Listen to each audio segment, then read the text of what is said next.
If you've ever wondered why the cost of prescription drugs in the United States are the highest in the world, or why it's illegal to import cheaper drugs from Canada or Mexico, you need look no further than the pharmaceutical lobby and its influence in Washington, D.C. According to a new study by the Center for Public Integrity, congressmen are outnumbered 2-to-1 by lobbyists for an industry that spends roughly $100 million a year in campaign contributions and lobbying expenses to protect its profits. And one reason those profits have exceeded Wall Street's expectations is the Medicare prescription drug bill. It was passed 3.5 years ago, but its effects are still reverberating through the halls of Congress, providing a window into how the lobby works. Mr. Speaker, I request a recorded vote. The unorthodox roll call on one of the most expensive bills ever placed before the House of Representatives began in the middle of the night, long after most people in Washington had switched off C-SPAN and gone to sleep. The only witnesses were congressional staffers, hundreds of lobbyists, and U.S. representatives like Dan Burton of Illinois and Walter Jones of North Carolina. The pharmaceutical lobbyists wrote the bill. The bill was over 1,000 pages, and it got to the members of the House that morning, and we voted for it at about 3 a.m. in the morning. Why did the vote finally take place at 3 o'clock in the morning? Well, I think a lot of the shenanigans that were going on that night, they didn't want on national television in prime time. The House will be in order. The House will be in order. Steve, I've been in politics for 22 years, and it was the ugliest night I have ever seen in 22 years. The legislation was the cornerstone of the Republicans' domestic agenda and would extend limited prescription drug coverage under Medicare to 41 million Americans, including 13 million who had never been covered before. At an estimated cost of just under $400 billion over 10 years, it was the largest entitlement program in more than 40 years, and the debate broke down along party lines. This is a 15-minute vote. But when it came time to vote, the Republican leadership discovered that a number of key Republican congressmen had defected and joined the Democrats, arguing that the bill was too expensive and a sellout to the drug companies. Dan Burton and Walter Jones were among them. They're supposed to have 15 minutes to leave the voting machine open, and it was open for almost 3 hours. And the votes were there to defeat the bill for 2 hours and 45 minutes.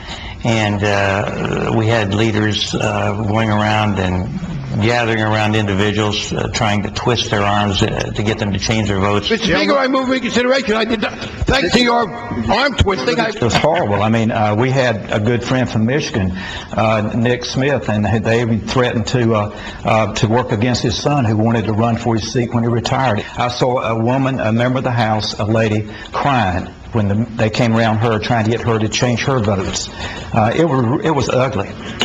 On this vote, the yeas are 220, the nays are 215. The conference short is agreed to. When the prescription drug bill finally passed shortly before dawn in the longest roll call in the history of the House of Representatives, much of the credit went to former Congressman Billy Tozan of Louisiana, who steered the bill through the House. No, it's just a messy process. I mean, the old adage about if you like sausage or laws, you should not watch either one of them being made is true. It's a messy process. The voting machines were open for 3 hours. Why? Because the vote wasn't finished. You didn't have the votes. No, it wasn't finished.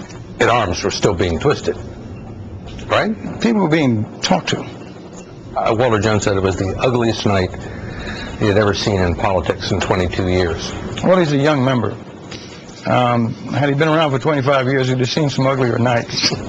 But it certainly wasn't ugly for the drug lobby, which invested more than $10 million in campaign contributions during the last election and has been a source of lucrative employment opportunities for congressmen when they leave office. Former Senators Dennis T. Concini and Steve Sims, and former congressmen like Tom Downey, Vic Fazio, Bill Paxson, and former House Minority Leader Robert Michael all registered as lobbyists for the drug industry and worked on the prescription drug bill. I can tell you that when the bill passed, there were better than 1,000 pharmaceutical lobbyists working on this. Democratic Congressman John Dingell of Michigan has been in Congress for 52 years and is the new chairman of the House Energy and Commerce Committee, which oversees Medicare. He says the bill would not have passed without the efforts of the drug lobby. There's probably a lot of truth in it, that the bill was stacked in their benefit, and it's probably also true that was written by their lobbyists.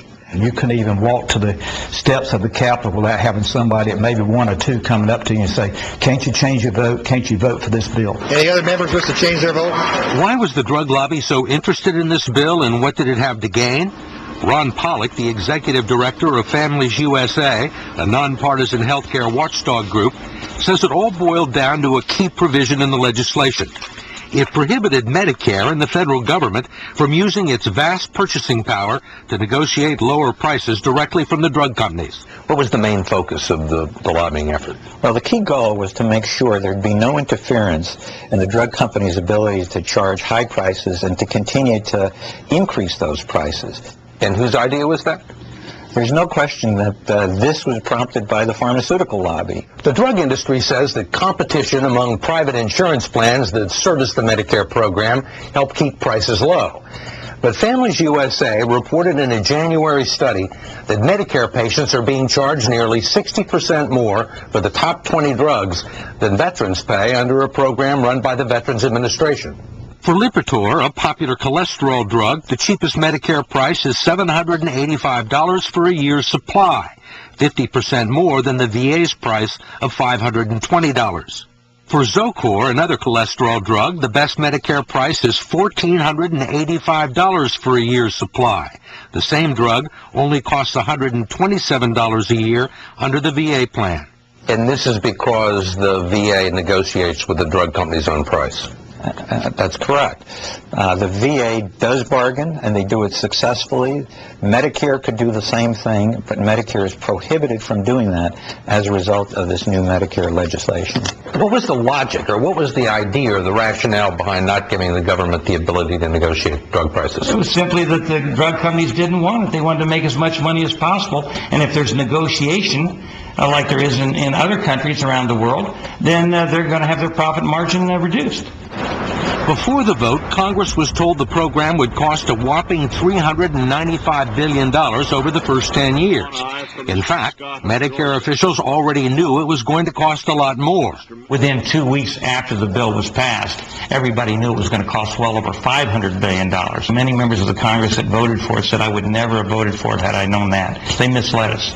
Medicare Chief Actuary Richard Foster later told Congress that he revised the cost estimate to $534 billion before the vote, but was told to withhold the numbers from Congress if he wanted to keep his job. And there struck me as a political basis for making that decision. I considered that inappropriate and, in fact, unethical. Foster says the person who told him to withhold the revised cost estimates from Congress was Medicare boss Tom Scully. I want to thank Tom Scully and the whole staff at HHS. And Scully was the administration's lead negotiator on the prescription drug bill. At the same time, he was also negotiating a job for himself with a high-powered Washington law firm, where he later became a lobbyist for the pharmaceutical industry. He was negotiating for his job at the same time that the Medicare legislation was being considered.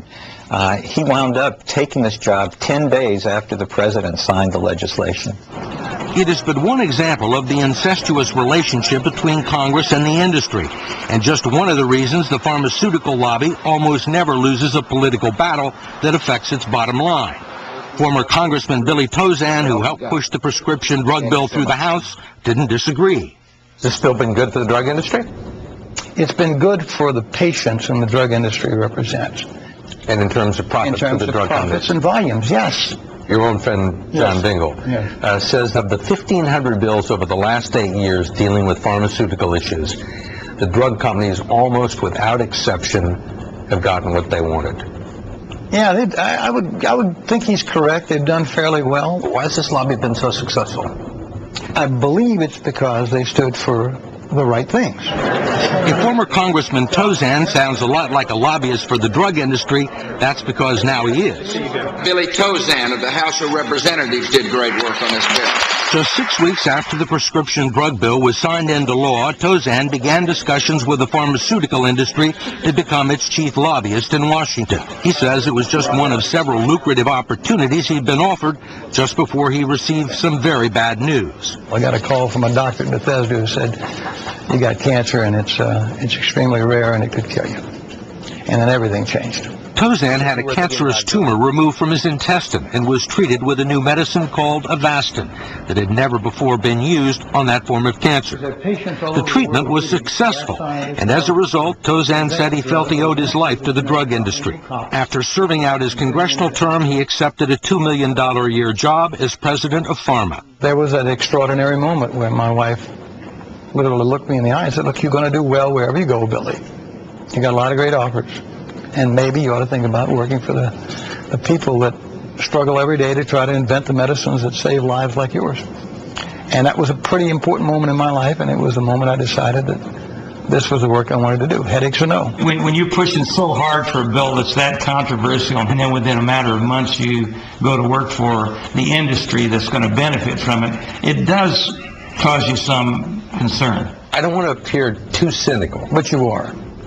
Well, there are a lot of other people around here who have the same questions. Well, that's You're no saying defense. You shouldn't be cynical like everybody else in the world. I mean, this doesn't look good.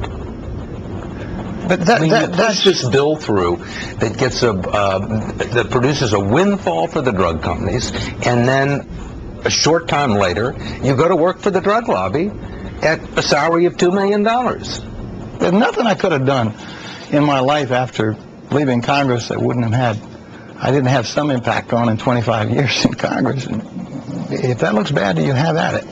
That's the truth. In fairness to Billy Tozan and former Medicare Chief Tom Scully, they weren't the only public officials involved with the prescription drug bill who later went to work for the pharmaceutical industry.